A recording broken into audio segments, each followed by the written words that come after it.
Yan o, may shell o. Oh, nakasiksik sa bato. Kunin natin.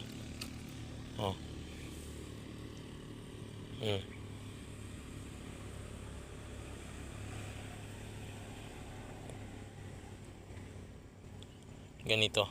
Ganitong shell ang masarap.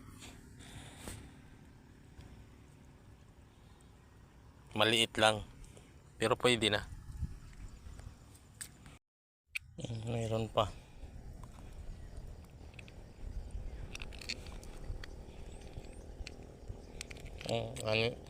Anim na.